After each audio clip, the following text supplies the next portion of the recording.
This meeting is now open. We're going to go into invocation, see if we can approve the agenda, and then we're going to go into executive session and then come back to the open meeting. Okay. Father God, we thank you for this time and this season that we're in, Lord. I thank you for this great body of Brunswick Housing Authority. Thank you for our community.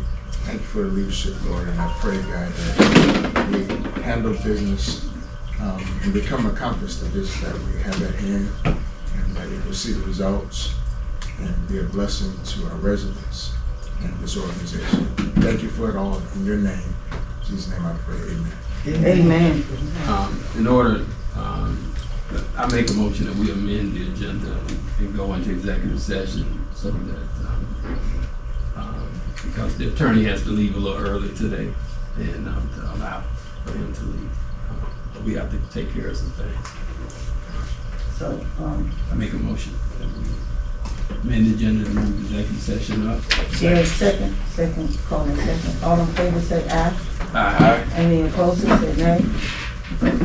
The motion carries.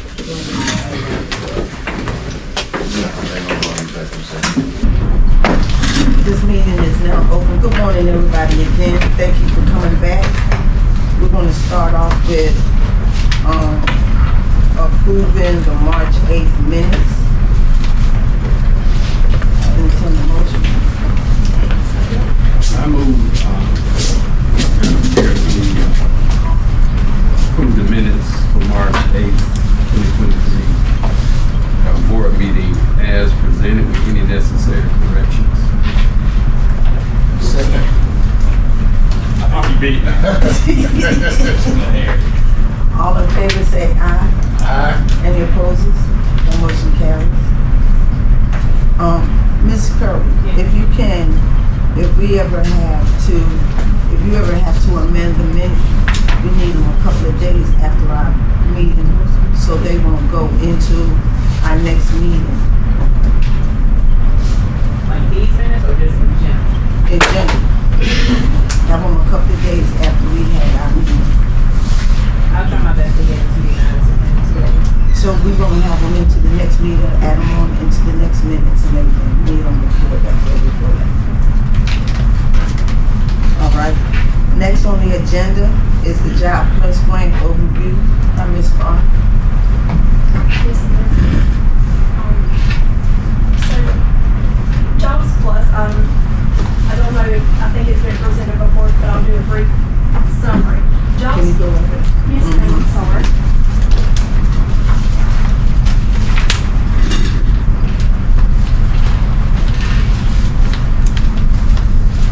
I apologize. That's all right. So Jobs Plus is a program where we will help our residents become more self-sufficient by helping them find employment.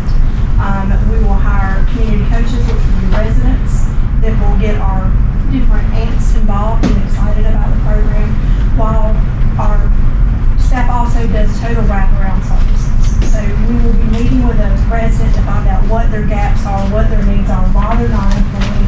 Is it transportation? Is it childcare? Do you not have the training that you need to go forward? So we've also signed the MOU with WorkSource Coastal and with Star Foundation, so that if they need those soft skills or computer skills, we can send them to the Star, or we can work with WorkSource Coastal for more in-depth training and more on the job skill sets. But the biggest thing about the Jobs Plus program is the income that they earn while they're involved in this program is disallowed. It is not, the rent is not increased. So the part of the budget of the JPID is the acronym for the Jobs Plus program, and it's Jobs Plus Earned Income Disallowance for disregard. So we will be billing and doing drawdowns for the rent that they should be paying, that will get that money from HUD versus from our taxes. You're saying that actually the rate will go up, but they won't have to pay the difference. Correct, as long as they're enrolled in the program or while the grant is still going on. So it could be up to 48 months that the rent would not increase. Okay. So we can help them with financial literacy. We can go ahead and set them up a savings account so that they can put certain parts of that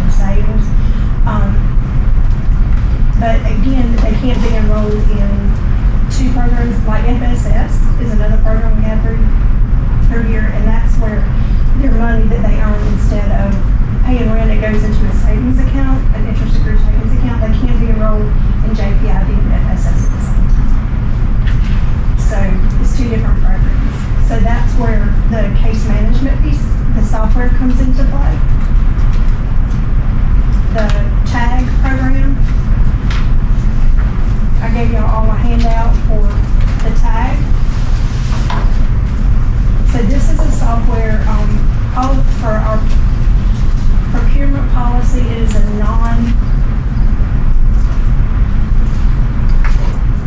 non-competitive.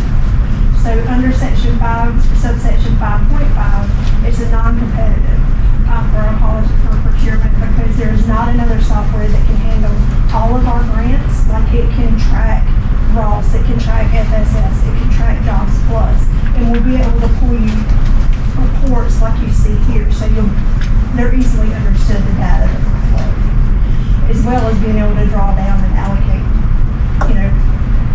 staff time and funding. You're saying we didn't have to bid this out? No, sir.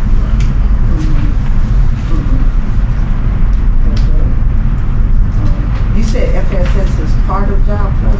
Or No, it's ma'am, not? it's separate. not. So what's the difference between, what will they get in Job Plus that they can't get in FSS? So how they can make that choice to pick which program they want? So with Jobs Plus, you get total wraparound services. I'm gonna help pay for your job care. I'm gonna help pay for your transportation. With FSS, it's, oh, you got a job, good, let's put your money in the savings account. Okay, So with this, we're finding out what their needs are. okay, And if they need addiction services or mental health services first, that comes first. okay, Because it's about the resident. okay. So FSS deals with the financial literacy part. Yes, sir. What, that was one of my initiatives as a commissioner when I first came on. I wanted to ensure that our residents was learning financial literacy. Yes, sir. So how does this program work? So it'll be the same way. We'll sit down and do budgets with our residents. We'll have BB&T or Truist come in to offer free savings for checking account and teach them about balances and payments and interest rates so that they're a little bit more financially ready. And then it also, we can tack on with Mr. Williams with a NACA program, or also I've talked with Becca at Habitat. Who runs the NACA program? Mr. Williams does right now through our housing. He's our contact for housing. Who is Mr. Wood? It's a good Vincent. And we need to have him on so he can see that. Okay. All right. Vince Vincent Williams Williams. Yes, sir. Yeah. Yes, sir. is running the home ownership. Yes, sir.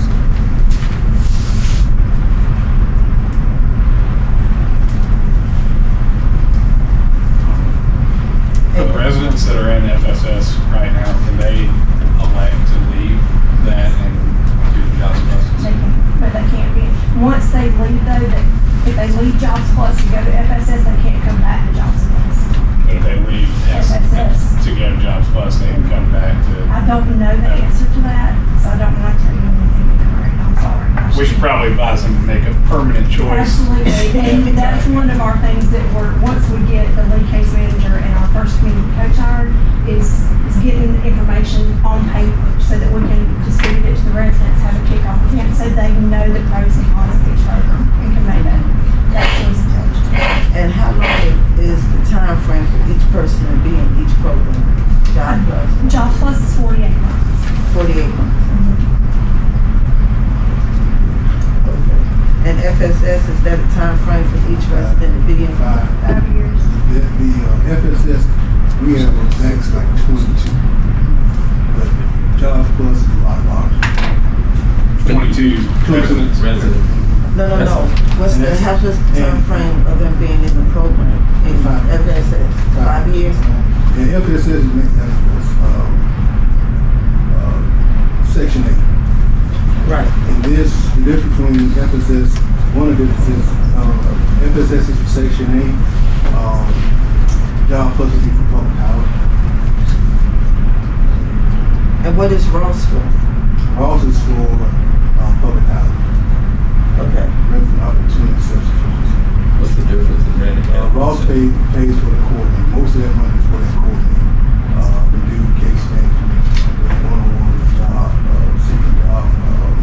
jobs and job training. We have a variety of options for residents. So, Jobs Plus is only for McIntyre Court, Brooklyn the Homes. amps. Yes, sir. It's only for This, Glenville. this McIntyre Court, Brooklyn Homes, 1 through 100, that's Little Brooklyn, Big Brooklyn. And And Glenville. Glenville. It's for those 3 amps. Okay. And how many residents can the Jobs Plus? As long as they're, Oh, it's unlimited as long as they're in those housing. So there's no limit. we on got the a number of max, residents. we have about 200 able work, it goes by the able working bodies. Okay. So we have a little under 300 able working bodies in those communities. So we'll be working from there. And we have some that are on disability, but if you're blind and you're on disability, you can work unlimited hours, and it doesn't matter what income you have on top of your disability. But any other type of disability, there is a cap on what you can make. So we can always approach those residents, are you interested in working part-time? Do you want some extra income? So I hope it's not a crazy question, but why is Job Plus undercovering a certain? That's what. that's the way the grant was written. That's how it was written. They know we have 3 amps, Mhm. but our 3 amps, the way we have our 3 amps set up, we have several communities in those amps. Right. Mhm. But with the grant, you say 3 amps, they automatically think in one community. Right. So one community was each amp 1 had one community was Brooklyn Homes, and then one amp 2 Glenville, amp 3 would be McIntyre Court. So Okay. So- when we resubmit the Right. proposal, can we do it for all of our houses That was next my time? next question. Oh, we can, Okay. Because this is a 3-year grant, Mhm. 4. 4-year grant. Mhm. I thought you said 3 years yesterday. Okay. Mhm. Just more. 4 years, 48. 48 months. How do you get the residents to participate? Is there a list? How do you, Well, that's part of how's the word getting out within Part the of that, sign? we'll do a community kickoff, but we'll also have a community coach, which Go ahead. the community coach position in the grant is, and by HUD guidelines, has to be a resident.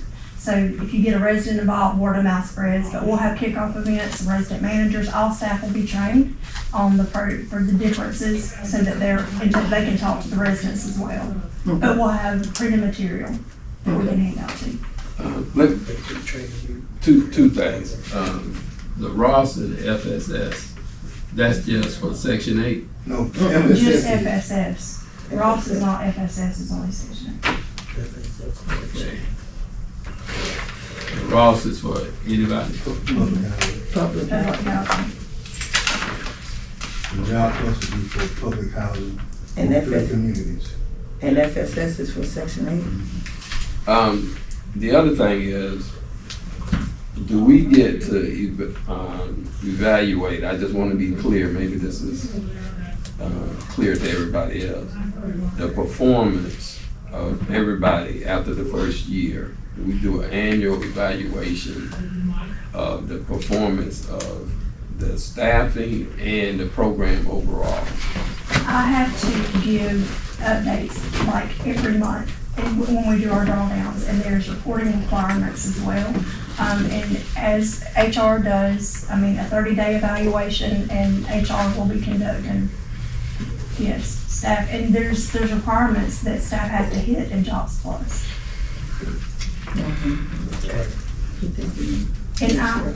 And I gave y'all this sheet too, and this is from HUD. This lists the requirements that we're required to do.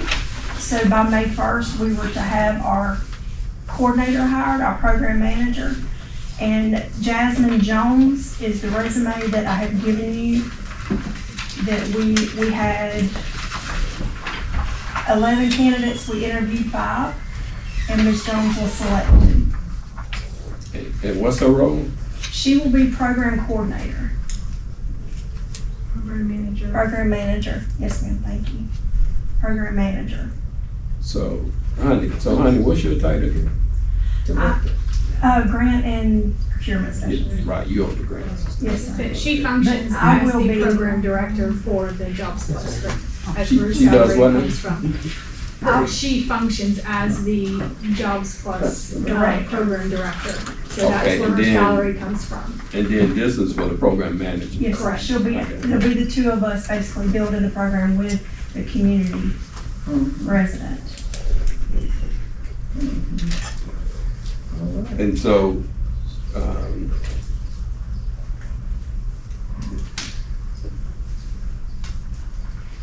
my question is, how are you gonna go after other grants and stuff if this is your primary? Because that's why I'm trying to hurry up and hire Jasmine. Because once I can hire her, then I can focus on other things. And that's allowable? I mean, Yes, this- sir. Yes, sir. All right. We get a motion to approve staff's recommendation for the program manager. Hire. Anyone have Any piece of motion? any other questions about it? Any other questions about Job Plus Hold on a minute. or the candidate? I don't know if she has on there, but she's also bilingual. Okay. And it's not on here, but she is. She speaks Spanish. Well, there's the. Make a motion to approve staff's recommendation for the program manager for the Jobs Plus grant. Second. All in favor, say aye. Aye. Any opposed? That motion carries. Thank you. All right. And on to the second item, the TAG program for case management. That's for the software. Yes, ma'am, that's software. That's what this is. Yes, sir. It's an overview. You need us to approve this? Yes, sir. What's the cost on it? So the cost is $76,000 to purchase, and it's $20,000 a year to maintain. The reason it's so high is it will handle any grant management we have. So you'll be able to put that grant in and pull data specifically where that grant had touched that program. So you can balance multiple grants within this TAG program, and it also interfaces with Elite, which we currently have. So Bradley, we won't have to put each person in. It'll automatically transfer our residents in. And it has a huge case management component where we can track our residents for every grant. And the grant requires that we have this program. Yes, and the grant requires it. Well, that makes it a lot. That makes, that should have been first. That's right. And then we wouldn't have to know. It requires that we have this or something similar, or Well, this is like the only program This is the out only there that does platform. it. This is the only program that handles. That's why it's one not on one. competitive, because there's nothing else out there like Okay. that supports it. Well, in that case, I would say no. Miss my card. And the good thing should've too created is, this you know, whenever you need info for it, the program is designed to be able to generate pretty much any report you could possibly need that those grants are providing for your tenants. So when HUD makes a request, or one of the other, if we're trying to see how it's affecting our residents or utilization rates or things like that, you can generate all of that in this program and have it like that instead of having to grab data here and there and then analyze it yourself. The program does it automatically for you, so it's really time efficient. And Okay. they're also, they're on the GSA, they're Georgia certified for state use and for federal use.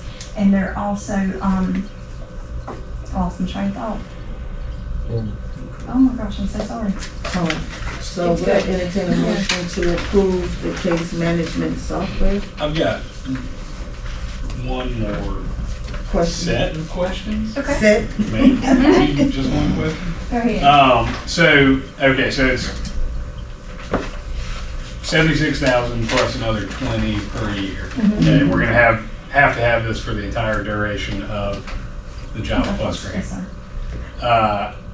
So could we delay purchasing this until 8/1, which is the program launch? And then it would wrap up at the end of the program in 4 years, so we don't have to spend another $20,000 in the My only fifth year? thing is if we wait till 8/1, how is staff gonna be familiar with it and how we're gonna work the kinks out and how we're gonna go ahead and interface it, lead into it and have it fully operational? So the program is effective August 1. So if you don't have the program, meaning Jobs Plus Right. goes into Yeah. effect. So if you don't have the software We could, Moved it up already. implemented and in And place set. to be ready to go on August 1, you're gonna be implementing a program and trying to hit the ground running while you're also trying to Backdate install and systems. update and input all the information into the systems at the same time. So can you tell the rest of the board, you told us the other day how this is gonna get, oh, you said you had to say the question. Well, Go ahead. And Jobs Plus is not funding That's what the question. 100% of that. A piece comes from Ross, FSS and another Ross. piece comes from FSS, Okay. because HUD says that if you're using it for multiple grants need to pay for need to it. pay for it, sure. So is this a software that we would envision having forever then? Yes. Okay. It is, right now, we don't have case management software. Warranties on the software. I make a phone call, and if I need somebody here, they're here within 2 days. I have 24/7 access to a live person. The lady who invented the program is Cheryl Wattell, has offered to come and speak to y'all if she needs to be. And she's done 3 Zoom meetings with us. So we don't have to pay her when she comes, that's into the cost. That's right. Okay. And they come when we implement the software, when we buy it and start loading it, they come here for 2 days to do training and on-site questions and everything. Everything's included in the fee. Okay. Is there a rate lock on the 20,000 a year? It's part of GSA, so if HUD, and they have all the HUD downloads too, so if HUD says that they can increase it, and then probably. But if we sign a contract, no, Have we seen a contract? not yet, because I haven't So, approval what- to move got the forward. approval to move Yeah, once forward. you get the approval, then, We'll lock those rates in. and the contract goes to them for approval before it's signed. Yes, sir. Right, yeah. Any other questions? If no other questions, entertain a motion that, entertain a motion. I move that we, purchase the software, what is this, Designing Success? It's tagged. Tag. The software tag, for grant management and case management, activities. Second. All in favor, say aye. Aye. Any opposed? That motion carries. Thank you, Ms. Funky. Next up is Mr. Williams.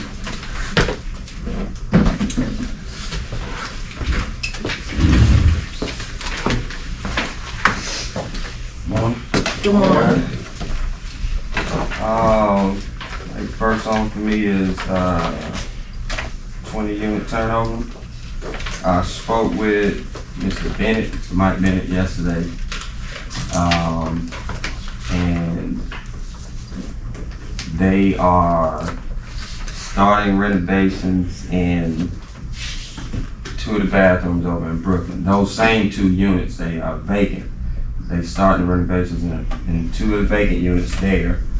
So they can get a time frame of what it's gonna take, how long the bathroom is gonna be without showers and toilets and that much. So we know that, but those same units, since they were vacant, I gave them as units to be done for turnarounds. So at the same time, they'll paint and clean those 2 units, and then they have 2 additional units. So that's 4 for this week that I expect to get back next week. And next week, Wednesday, it's just I gotta work out water in because they don't have water on them. So I gotta work out how to get water on them, especially in the 2 vacant ones, so they can pressure test the plumbing as they're doing that. What's the company Mike Bennett with? Mike Bennett is Bennett Construction, but he is a contractor through HD Supply, and their cooperative purchasing agreement with the state of Georgia. And that's how we got them. And then, so that's your 20 unit turnaround update at this point. Okay. And When you say 20 units, but you just talked about 4. So you're saying we have 20 units that you're prepared? I was approved to do 20 units. So far, 4 Other 20. are the ones that are in progress on it. You can't, you know, do 20 at one time. Right.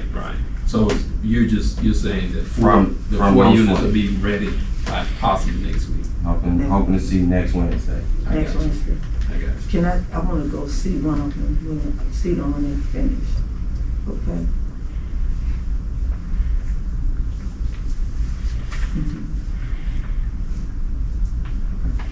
Okay.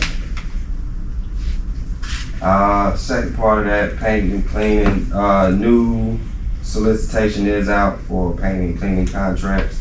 I have bids slated to be returned by May 31st. I figured that was enough time for anybody who had any interest in it to come on in and be able to put their bids in without causing too much of a delay. But where is it posted on the website? Newspaper, and copy of the newspaper's probably there. I do need to get with Brad to get with all 3 of them on the website. I don't think I'm actually gonna put the packets on the website again, because the last time I did that, it got kind of hard to track who was a plan holder at that point, because anybody could just go on there and download it. And I don't know who's a plan holder. So really, I don't know how big my list is that I'm soliciting to, how many responses I'm looking at getting, because I can't track it, because anybody can go and get the documents. So when I post them, you would have to contact me in order to get the documents. That way you can I can control. build a plan holder list. Yes. Okay. Okay. Anything else on that? That's it on those for right now. Okay. And, Mercer Fire update? In your packet, I put your field observation, first field observation, and that lets you know the progress that's going on over there right now, how far along it is.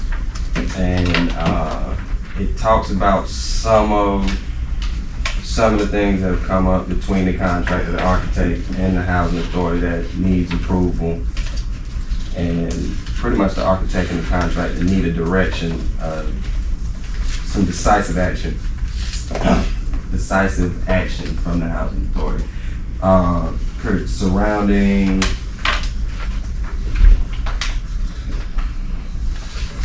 I know the specifications did not call for the floor tile to be replaced in the bathrooms over there. But when they started pulling the toilets, I remember we talked about they was gonna have to take the tubs out anyway. And when they did, we would just replace them with new ones, which that would change the footprint. The footprint where that old tub came from, the new one wouldn't fit it anyway, and you would end up having to redo tile. So, and it would never match anyway.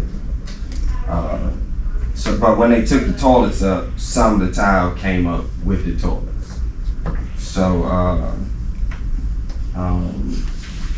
so the architect has asked what would be the housing authority's recommendation on rectifying that situation.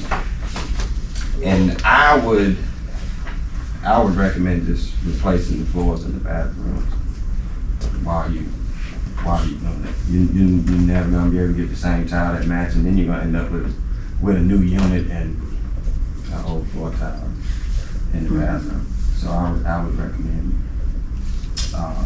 and I conveyed that to Mr. Kent, that I would recommend just replacing retiling the floors in the bathroom. Did he give you an estimate of how much that would be? Yeah.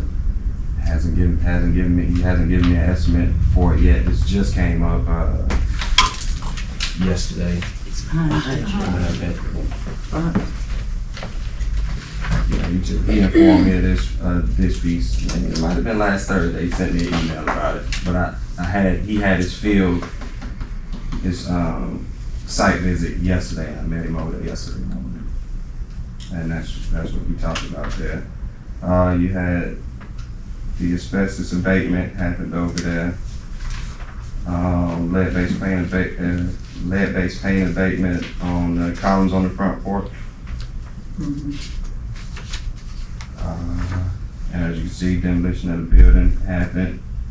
The hardware piece right there, there was some discussions back and forth between the contractor and myself and door hardware company, just trying to figure out what keyway the locks were that came off of those units, and it's been a long time. I've been trying to figure that part out, and even before this, because the keyway that's listed on all of the boxes that we have that came from there, no one can really identify those keyways. There's nothing else I can really give you. All I can give you is what the manufacturer gave me.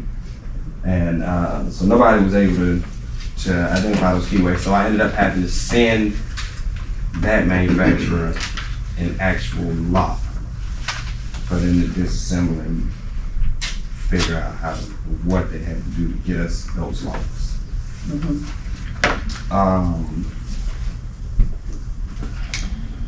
You see interior color selections down there. We provided the architect with a color board and scheme to paint the units back in, and you can see that right down below there.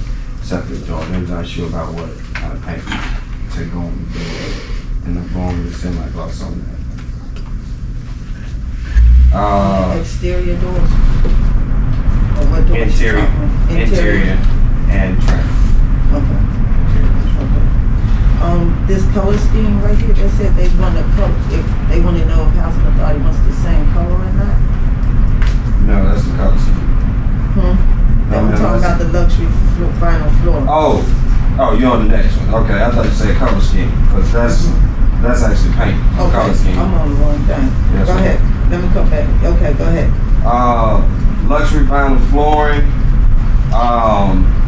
So the specifications call for putting luxury vinyl flooring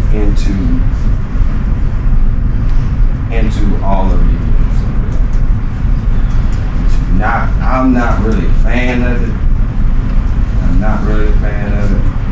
But, Mr. Williams, I'm lost. Which field report are you? There's only one field report. It's 2 pages. It's 2 pages. Oh, okay. If you look at the bottom, you got a page 1, and you got a page 2. Okay. I was on the wrong page. Are you finished with page 1? Yes, ma'am. Page one ended with interior color selections, but right under that are the actual colors. So are they wanting us to choose the colors? No, ma'am. Okay. You don't. I choose the colors essentially. What color you want to choose? They already chose it. They right Oh, there. white, flat, smooth. Yeah, the ceilings is a white flat. You got a Okay. orchard shell on the wall, and the trim is gonna be pure white semi-gloss, and the cabinets will be like French Okay. crazy. All right. Did we have trouble getting the asbestos contract? It's right there. Yeah, no, I see it's completed. Yeah, it's already. I'm asking for another reason. I talked to you about it. Okay. Do we have trouble getting one? Yeah. I mean, I know those guys. Sometimes it's hard to get. Yeah. When I was looking at having something, man, it was pretty hard. You had to call like Valdosta and down in Florida to get them. Branch, I think, actually comes. Branch Environmental is the one who did this abatement, and they can't. I want to say Branch comes from Augusta, but Branch Environmental was. Okay. You want to continue on the second floor? Yes, ma'am. Luxury vinyl flooring is slated to go into the units. I'm not really a fan of that. I mean, we all know that we had units remodeled here recently, and even then, I wasn't a fan of that flooring. Luxury vinyl flooring, which it's a floating floor. It's a floating floor, and I'm not a fan of it in our situation because of the void that's in between the 2 floors. There's a void in between the 2 floors, and it's not sealed properly.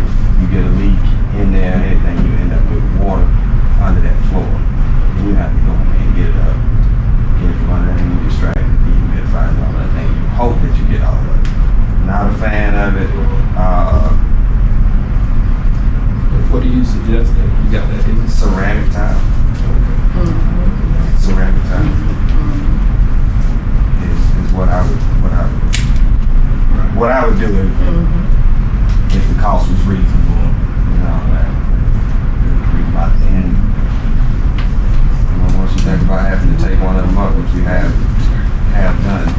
And like we spoke the other day, when we do these remodeling, we wanna look at how we can save money and get kind of like the best where if it does have to be repaired after the tenant moves out in there, we don't have to pay so much money to replace it. It'll be easy maintenance and be, you know, something that. You mean to do the vinyl or do the ceramic? To do ceramic tile, the cleanup, and the turnover, Right. mopping and go, because you can't Yeah. wax it. Yeah. Mhm. You can't wax it. Okay. And But, again, and I think just the durability of it, and you don't have the problems that you have when you have a floating floor. It look nice. and the countertops. Countertops, okay, so specifications for over there call for granite countertops. They are not out of the question.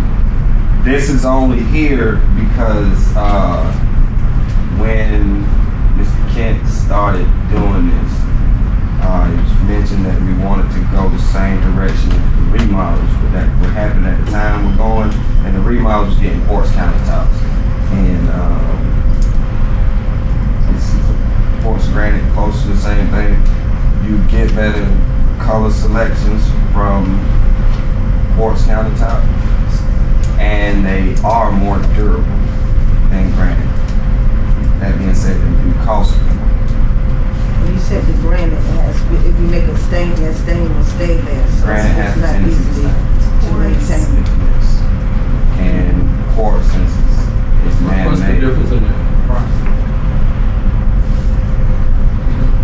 they told me there is a difference in price. I've never looked at the granite. They did say there is a difference, and Mr. Kent does have the numbers. I'm not asking for approval on it. It's not even something we look for approval on right now. It's just an update on what's going on like that. But I'll get the price and the exact difference, and then I'll provide it. But I imagine if I had to guess, I'd say it's probably about $200-300 a unit. The nice thing is you don't have to worry about it staining. You can take a hot pot, teenagers, you can take a hot pot and put it on the quartz and it's not gonna burn it. Right. So you don't have might be a little bit more in the front end, but But over time, maintaining you're it. probably saving a Yeah. lot more money. Yeah, It's not probably we wouldn't have to look at trying to replace it. That's what we're It's talking about. really bad stain. Yeah. So that's just an update. When they get closer, I'll get all the numbers together. That's what it is. I'm just explaining what's in the field report. All right. And the doors? The doors that we just instructed the contractor to match the colors on the adjacent buildings. So they want to know what color you want this, what color you want that, but you want it to look the same as everything else that's out there. You don't really want this building to look out there.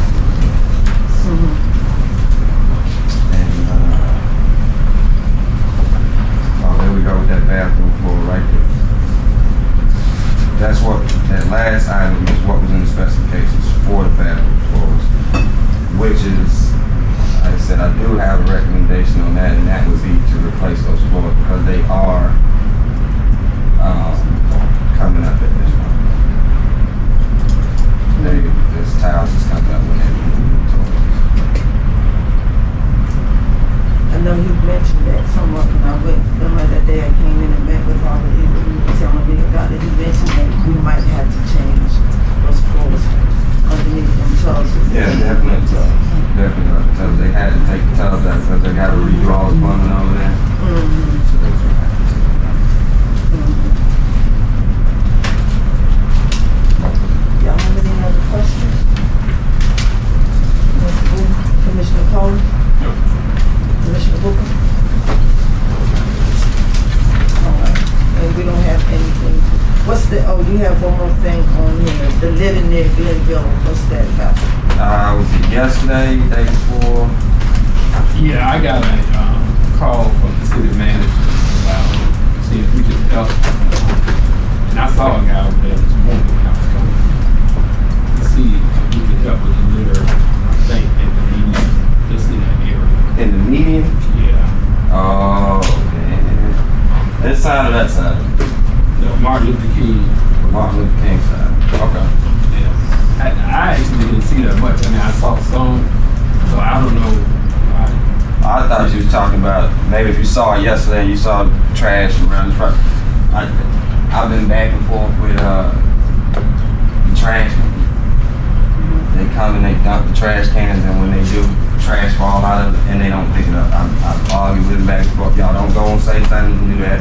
You don't come to my neighborhood to do That's that. right, You shouldn't come here and do that. that's right. What they say is if something drops out of there and it's slimy, they don't pick it up. But they do it in every single community. It's always been an issue to me. I've been back and forth with it about it.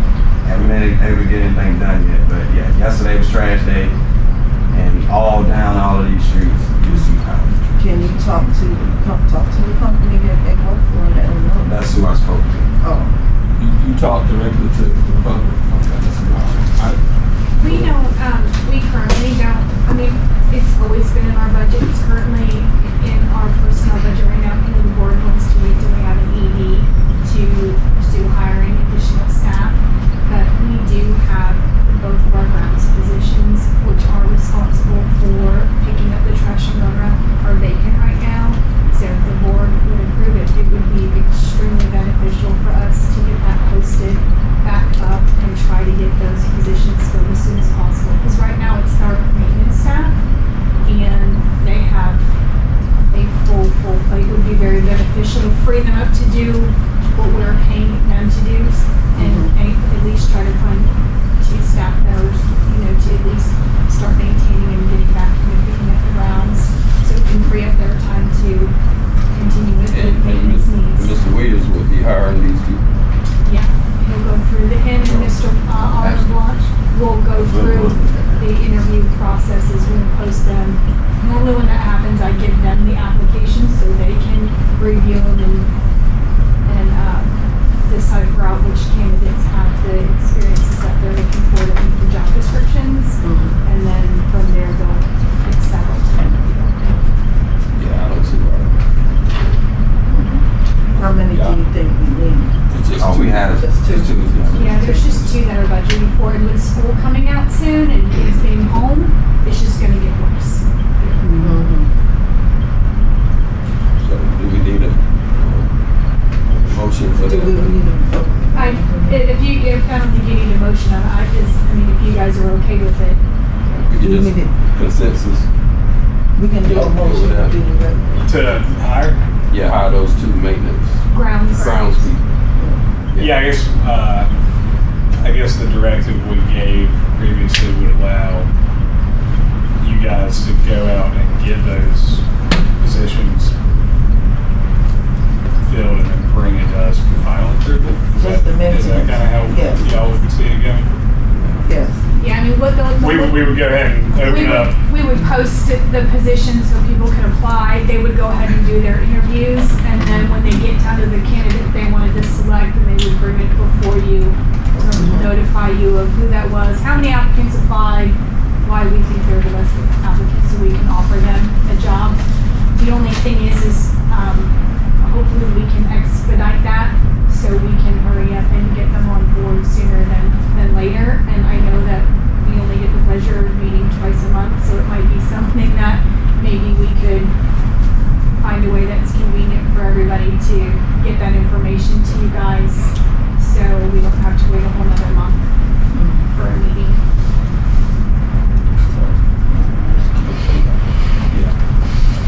No, I don't think you all need a motion, you just need to be directed. Yeah, exactly, yeah. Yeah. So I think there's a consensus. Good deal. Okay. We'll get it posted today. All right. And just to go back to these points, Mr. Brooks, they said the city is asking for if we can pick up the median across the street from Glenville. Yeah, just that's what I got from her. Okay. Yeah. This So is city manager. Okay. Yeah. Do we pay Republic Services directly, or do we pay the city? I believe Oh, that's it's paid probably directly. Sharon gets the trash bill and she pays it directly. To Republic.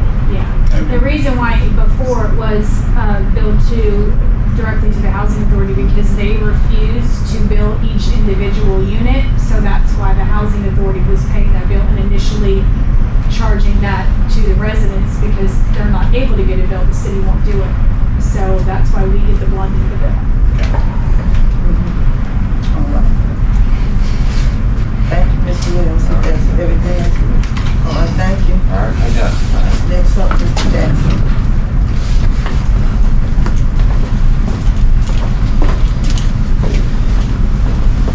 Okay, had the opportunity to go to Dalport last week to tour and see what programs they offer that can assist us in our residents. Did get a chance to meet the new center manager. She wasn't there, but it's under new. So I see some stuff that they're getting ready to do as far as but I was more interested in what we can do for our residents, what they can do for us, for our residents. One of the things that drew my attention was the new non-resident tutelage agreement we have, whereas kids can stay home and go to the campus, like regular kids, but they have to be there at 8 o'clock instead of 2 4. But they have to provide their own transportation. I asked them if they have anybody in that program yet. The program really just started. And also, they have a shadowing program that can be useful if we have the right students, future students, become shadow. Heads become group for different fields of plumbing or electrician, and maybe some other office jobs. I know they have a medical portion. Talking for the work experience program. So what I plan to do is just build on and develop a relationship with them and find out exactly how they can really help us out. Yeah, I worked with the work experience program for several years, a long time ago. Then I ended up working out there for a long time. They have some great students, and they can really help out. They're eager to really help out. So I would, I'm not sure who's running the work experience program right now. But, I will say I'm a former graduate and also used to work out there as well. And I sit on the board with the CRC, so let's develop a relationship. Let's really try to get that going. We were supposed to before, but I don't know what happened. But we'll be talking. They got great because he was saying that we couldn't shadow them. So we there now. I was there when you was a student. I was working on it. They reached out, Job Corps and Coastal about us employing 16 to 24-year-olds, and I forwarded that to Jamie. WorkSource has a team program, and I talked with them and so we get some people that can help us out. So the main thing is making sure they're mature, so it won't cause us be a lot for us.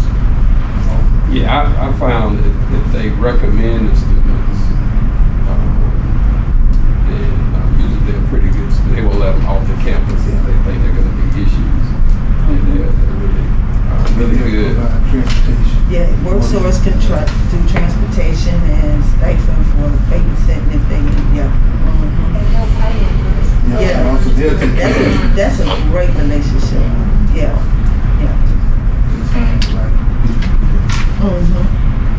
Okay. Any other questions on job corps? Commissioner Cohen? All right. Memorial Day, we're going to do a meet and greet with our veterans. Let people know our veterans that are in our community. So we'll be here, Commissioner Bailey and I. We have some pizza and probably and some cake. And I'll personally invite the veterans that I have contact with in public housing to get information and reach out to our Know about how many we have?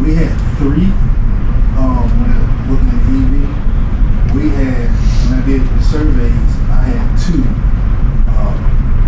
that responded. So I will reach out to them, and we have about 5 Bosch people that's all over city and county. And I personally send them a personal invite to come. Miss Benjamin, Amy Benjamin, she said would be Yeah, she- outpatient. Yeah, she sent, I have their addresses. Mhm. So that's what we wanna find out and encourage them to, let us know about the veterans that are in our communities. We want them to reach out. You're not gonna spend too much money on food, No, because we're it's- just starting and we it's don't know just- how many we have. So it'll be a couple of pieces. Gwen offered to make the sheet cake. So that's what we won't get the cheap to make. So we should be on the side. So we should come. Okay. All right, Don McGlaren Scholarship. Each year, Cal Authority funds the Don McGlaren Scholarship at $10,000, and it's broken up in different increments. You have one $2,500, one $2,000, one $1,500, two $1,000, four $500 scholarships.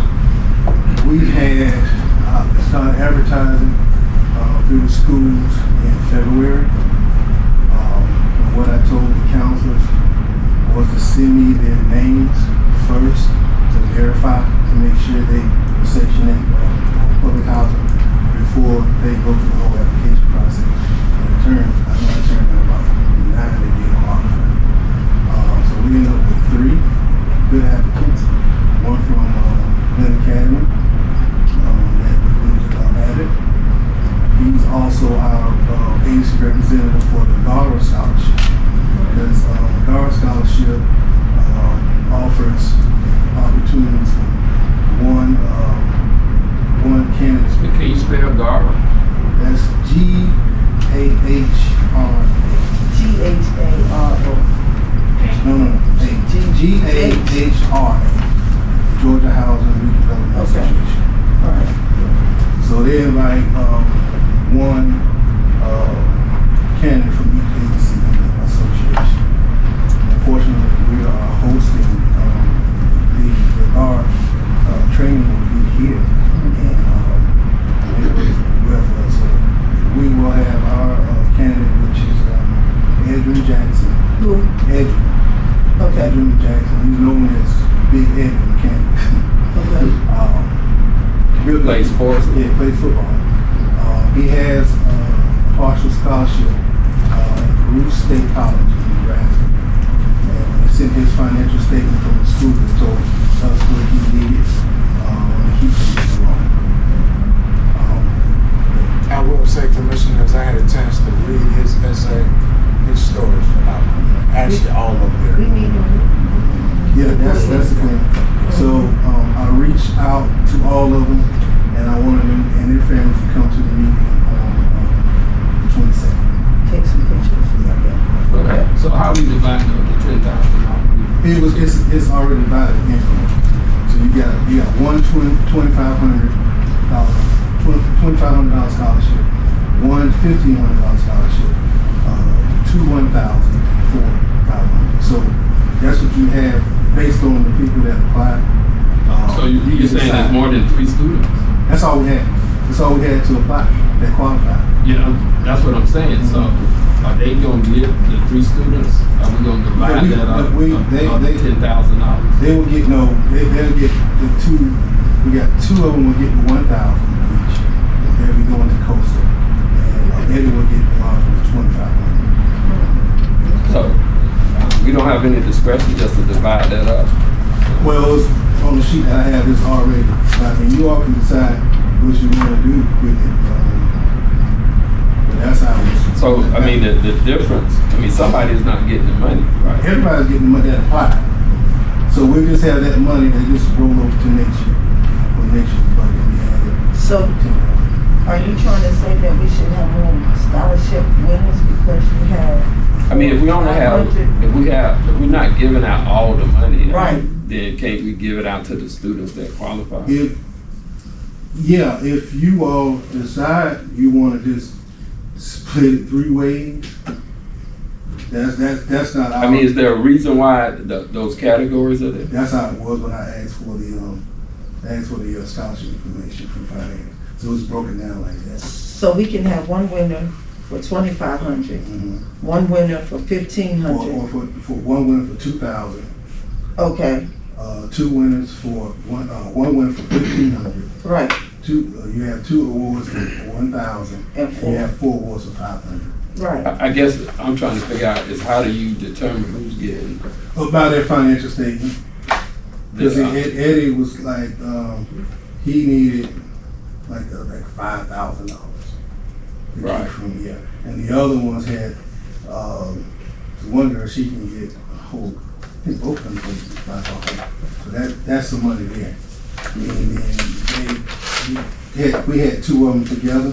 Since we had 2, both of them like $1,000, so we gave them that. So we won't be just spend one from the other. Yeah, I mean, I just hate to leave the money on the table and benefit the students. So, I mean, that's your walk off. I can't make it wrong. Yeah. Yeah. Well, we get a But it's- recommendation. Y'all want to make a recommendation? This is the first time, I don't know how long since we had multiple scholarships.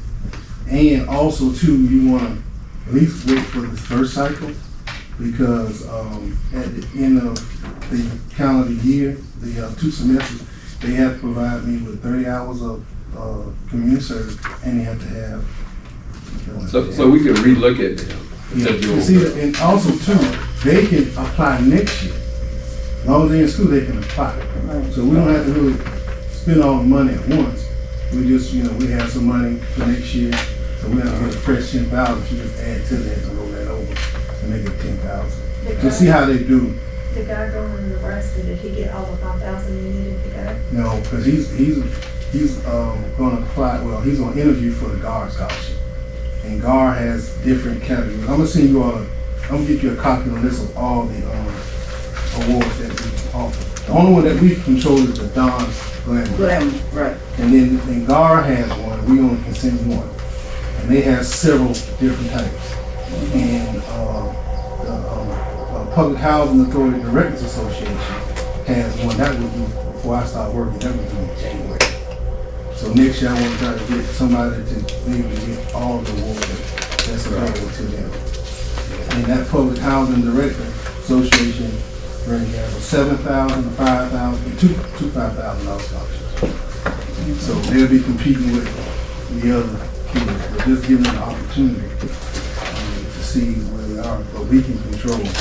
So right now, where it stands, if we had 9 qualified people, so that's how we can give them money differently, based on their need and situation. Might be able to look at to see how things turn out with Gara. If this young man receives the scholarship or not, if he doesn't, might be something that you guys might want to consider looking at, giving him a larger portion to help ease his financial burden. Yeah. Let's. I think that's a great suggestion. Let's do that. Because that is, if he is awarded, so they have a 5,000, they have a 2,500, a 1,500, another 1,500, 1,000. They have one's called the Don Glam Award. That's 2,500. And when does that They introduced Monday. Okay. They'll find out Tuesday after lunch. Right Okay. after lunch. So we will know. And the money is there. We've seen his need, and because this money is going straight to the school. Yeah. He knows he's going to get money for clothes, old set of clothes for the winter. But this will keep him from taking out a loan. All right. Anything else? Anything else on those scholarships, commissioners? Okay, the newsletter is out, it's online, and the printed version should be completed within 3 days. So once the newsletters are printed, we have them at the AMPS, and I will be giving one to the mayor and Tree Sandwich and other partners throughout the community. so they know what's going on with our residents How often is it? once a month. Give one to the mayor, and should, all the city commissioners get one, and the city manager, y'all think? Who do y'all think? We came up with a list of the people that should get one, so if y'all know of any of them. I think all of the, also the board of commissioners, county commissioners, because city residents also pay county So you tax. think, electronic would be good? Or? Yeah, just send it out electronically. Because if you send it and put it in our file, it's gonna get in with a bunch of other stuff. It may not get read. They might look at it. Yeah. Send it So digitally. they know we have some type of, Explain roughly to them what we discussed the other day, what they will see in the newsletter. So what you will see in the newsletter will be events, the programs that's currently going on, people that either currently participating in the program or graduating from the program. You will see the board meeting dates and times and locations in there. Resident workshops will be on the calendar in there. Will be so this month will be talking about Memorial Day and the contribution to that. We have a quote from myself and you all. They got a nice quote in reference to Memorial Day. So you'll see that in there. And it has a list of our partnerships and programs that we have. And that's going to grow after we have adopted new programs and partnerships. And as it will be pretty much our official order of letting everyone know what's going on in housing. And every month on the front page, we'll spotlight a resident that's either in a program or graduated from it, just to get them looking at the newsletter and being interested in what the inside has to offer. Okay. All right. Thank you. Any other questions for Mr. Jackson? Commissioner? Commissioner Dickinson? All right. Thank you, Mr. Jackson. Resident council update. Denise was here and she was And right, and I just seen the vice president there. You see me? What, Oh, yeah, she. Okay. my name is Esther Patterson. I'm the treasurer of the youth council. At this time, we don't have any updates. Because Denise is not here, so I'm just here as a listening ear. And you said you're here as, you're the youth counselor? The treasurer. The treasurer, the youth treasurer for resident council? No. The resident, council treasurer. Okay. Okay. I'm just here as a listening ear to write notes, because she's not here. She has to Okay. work. Oh, I don't have any updates. Thank you. Thank you. I know she mentioned to me, actually, will they have a spot on the agenda? They will always have a spot, but they have, but, That's all she said. That's all she yeah, said. but either one has to come, and if they can't come, have somebody to represent to give us an update monthly of where they at. That was, she asked me about that. So let me ask you a question, please. Even though you're the treasurer, do you have any update of what y'all been talking about and considering as far as getting the resident council, getting the bylaws written, updated, where y'all, do you know anything about where y'all at as a group? Yes, but at this time, I'm unable to give you that information because Denise wants to be able to share that with you guys. Okay. Let me ask you, y'all been able to meet at the Perry Place? Where y'all been meeting? Different places, either in our homes or at the Perry Place. Oh, We okay. have a meeting tomorrow at 10 as well. Okay. Yeah, I was just wondering if she was able to connect with Gross, who owns the place, to allow y'all to meet over there. Oh, okay. Yeah. Okay. All right. Thank you. Thank you. Mhm. All right. The funding groups, Isn't that Dahlia? No. She's not at work today? No, she said she. Grand jury. Oh, yeah, she did say that. Okay.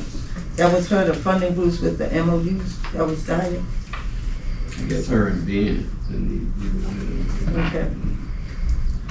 Mr. Jackson, the RFPs. What you have to say? Yeah. Only update I have is that I had a list of everyone that I needed to contact that reached out months ago that was interested in providing services. I had a contact list and I contacted everyone that was on that list. Did you send, that, I'm hearing that some people that were in partnerships with us think that we're still in the 3-year, program thing. With Mr. Baker, I think Ms. Strickland, they were in the program for 3 years as far as partnership. Everybody was instructed So to did you- apply for the RFP. No. Did you send out a memo, or did you tell the people who are applying that we're not going for a 3-year extension as a partnership, that it's broken down to year to year? No, there's no need because everybody ends in June 30th. Everybody was requested to fill out an RFP if they want to continue to do business with it. But there's no need to say that because we don't have a 3-year deal with anybody. The RFP will designate that it's annually. The MOU would do that. Right. Yeah, so no one, we don't have, that will be discussed after you all approve the RFPs. And then when you get into the MOU, you talk about how many years. And I probably would recommend childcare, like a multi-year, that'll keep those prices locked for our residents. Okay. So I'm trying, the thing is, I'm trying to get as many, so with the Job Plus grant and Ross, FSS, everybody that pays for childcare, I want to have as many child daycares available as possible. So they may have jobs out in different areas of the county, and it works better for them. So I want to reach out to, the other one I had to reach out to Aquila Academy. I'll call them today. So, and then Bishop Shaw's, he's in contact. Charles Grant with Kids Nest, and Miss Cherie at Little Promise Keepers. So they already know. Okay. All right. Thank you. All right, next up is Mr. Bradley.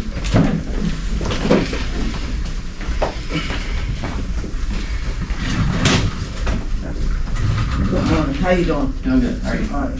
Some time ago, we talked about having our meetings live streamed. Last month when I went home, I could not hit the button and look at the meeting.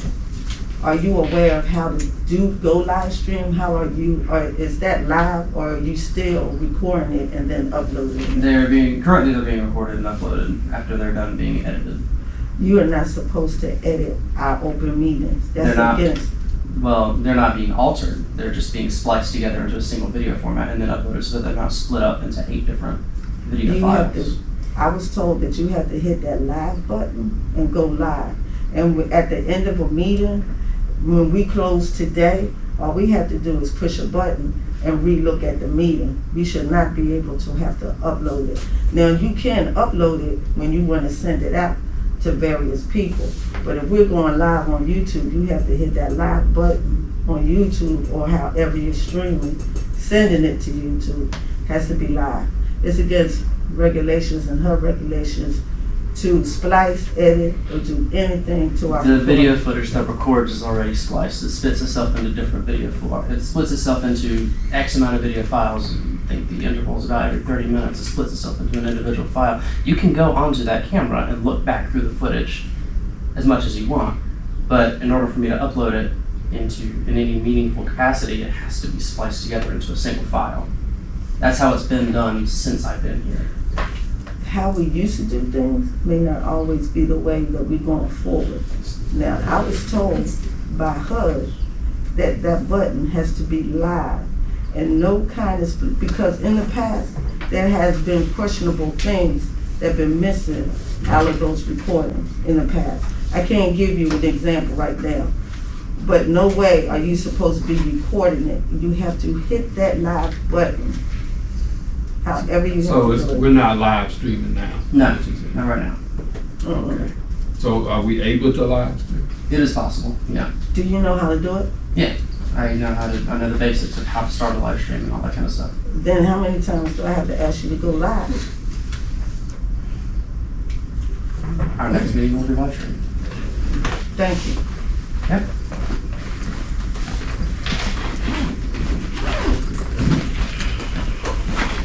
Next is the hand-in-hand project voucher.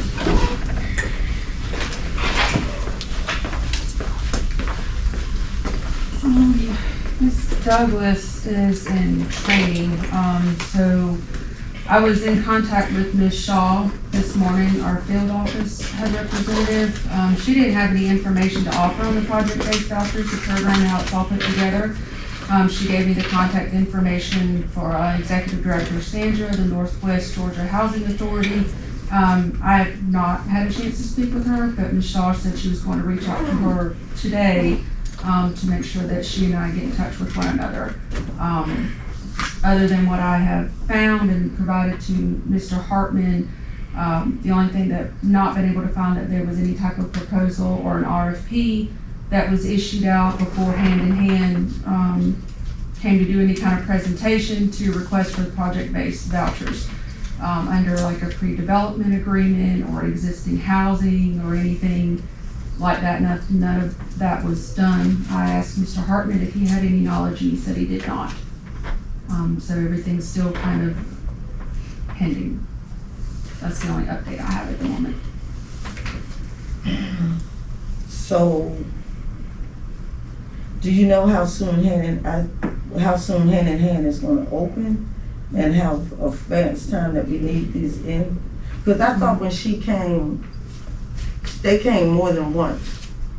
They came before Ms. Strickland at their early incubate stage.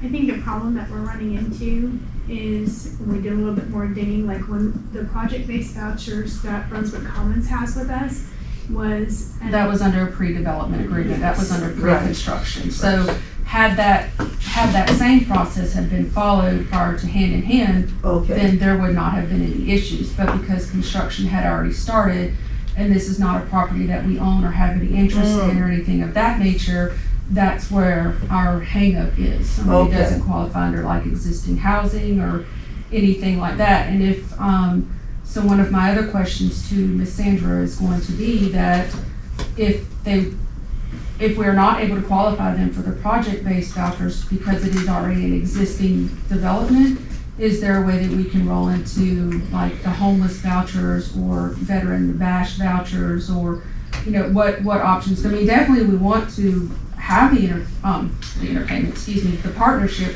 with Hand in Hand. It's important for the community and all those that it will serve, but like I said, because the process was not handled correctly, then that's what's causing us a bit of a hang up. so I think we should go back to Hand in Hand, have the lady that does the finances to come in, There's Carolyn and Ms. Stemlin and the lady that's over the money, come in and explain to us about how they think they can get approved since we didn't go through the development stage of doing it, and how we can catch up. Well, but that's the thing though, us as the owners of the project-based vouchers, the housing authority would have had to set out or advertise a proposal, RFP, if you will. But because that wasn't done, Right. and like I said, because it's already an existing and developed community, that's where the hangup is. And that's where my question will be, could we utilize the homeless or the veteran vouchers at that point? Is there an option, since we didn't do it at the beginning stage, for us to fall into it and still continue and do the, Yes, that ma'am, type of voucher? yes, ma'am, that's gonna be my question. So we knew that we had done these kind of vouchers before and what the process was. Then why wasn't there a recommendation for that when they were approved before? Right. 'Cause I was here at the meeting, I think, at least one of those meetings. Yes, Right. sir. When it was, I struggled to find the answer to that question myself, because like I said, the way that it was handled with Brunswick Commons, they came to us, seeking the assistance with the project-based vouchers because of the type of development that they were developing. They needed a certain amount of numbers to vouchers in order to qualify as a tax credit property. Why the vouchers were promised out, knowing that, the right steps had not taken place. That was under previous administration of Mr. Baker. No, she came in with Ms. No, Strickland. that was- Well, that's came in what I'm saying, and what we're that the saying and whole what he's stuff was saying- initiated while Ms. Strickland was here. Right, and like Commissioner Booker just said, if Ms. Strickland knew previously, is that how we got that project-based houses was in the development stage. She should have reiterated that to Ms. Devlin and Ms. Linda when they came up here to present their interest in that. And that should I have been agree. done. I agree. And what I'm That saying, that's going the problem. forward, how can, we have to talk to hand in hand on her to see if we, since we didn't do it in the early stage, Yes, ma'am. how can we implement it in this stage? Correct. And know better next time. Right, that's the question Well, that I have. well, for Ms. Sandra. the difference seems to be that was they used the vouchers to get points, to get approval for the tax credit, Okay, which is what the project behind Big Lots did as Right. well. Yes, sir. But since this was private, they had their own funding, they didn't go to the tax credit Okay, route. okay. That's the difference in it, but the staff should have known what the process would have been, because I heard them say we have enough vouchers. When, and that, so the housing authority said they had enough vouchers. Sure. I think that's what the approval that you all did at that time went on. Was to, yes, I'm yes. sorry, I didn't mean to cut you off, but it's not the issue of having the vouchers. We have the vouchers. But it's how to get them approved for Correct. this It's project. assigned to Since them. it's already developed. And then there might be a way, because it's not a tax credit, it didn't get constructed that way. There might be a loophole somewhere that we can say, okay, because they're not under this umbrella, And again, maybe that's- we can right. still do it, but that's what we're We all trying to saying the same figure out thing. if Right. we can do that. Yeah, we all That's what saying the I'm- same yes. thing. Yeah. And I guess I'm curious, because the regional HUD person doesn't know how to do this. I'm not gonna say that she doesn't know how to do it, she said she just didn't have any information to offer in the project base, so that's why she was referring me to, Ms. Sandra, and I apologize, I don't recall her last name at the moment, but she's the executive director with Northwest Georgia Housing Authority, and according to Ms. Shaw, she is a project-based voucher guru, so. Okay, all right. So we would just be looking for an update on this probably at our regularly scheduled meeting. Yeah, I mean, Yeah. hopefully, if not by the end of the day, then by tomorrow. Ms. Shaw assured me that she would have Sandra in touch with me today. She has my personal cell, my email, and my work cell, so I'm available for this meetings. All right, sounds good. Yes, sir. Thank you. Welcome. We're at the end. Is there anything else, commissioners, that we have to discuss? Are we gonna step here? If not, I entertain a motion. Adjourn this meeting. All in favor say aye. That motion carries. Thank you all.